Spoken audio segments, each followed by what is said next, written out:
Mga kasani, meron po akong sasabihin sa inyo. Nag-chat sa akin si Kuya Noli na hindi muna tayo makapunta doon sa ngayon. Sa pagbablog mga kasani, meron din naman tayong kita dyan, no? So sipagan lang natin mag-vlog. Kaso lang sa kagaya ko, meron kaming baby na maliit pa, lalo na ginagatas yung baby namin. So kailangan ko lingguhan na kita din para sa pamilya ko, pambili ng gatas, paggastos. So sa ngayon, pag okay na sa birthday ng aming baby, so pupunta tayo kay Kuya Noli.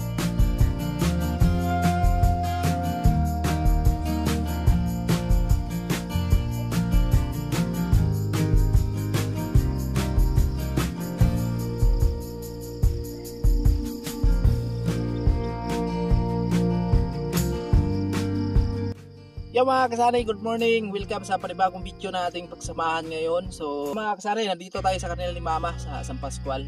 Tumawag kasi sa akin kahapon si Papa na papuntahin ako dito kasi mayroon kaming trabaho na papasukan ngayon. Kung ano-ano na lang yung racket na pinapasukan natin mga kasanay para lang kumita tayo para sa pamilya natin. Ayan nga, nag-chat nga si Kuya Noli sa akin na papuntahin tayo ng Kamsur. Sabi niya sa akin, sana pumunta ka dito kahit papano. Ma-update mo na naman yung channel mo at kumita ka. So may paparating na okasyon sa amin, no? Kailangan ko din na kumita linggo-linggo para sa pamilya ko at nag-iipon kami kasi sasabay ko yung binyag sa birthday ni bibi namin, bibi Girl. Ngayong December 1 magbe-birthday yung baby namin ni Inday at isasabay ko na yung binyag, no? Ayan, so sobrang napakasaya ko mga kasanay kasi kahit papano ayan, pag-ipunan talaga namin ni Inday para yung binyag ng baby namin at sa birthday niya, no? So yung naalok ni Kuya Noli na papuntahin tayo ng Kamsur, siguro sasagot ko lang muna ngayon na hindi muna ako makapunta doon sa kanila gawa ng ayun nga, may paparating na okasyon sa amin ni Inday.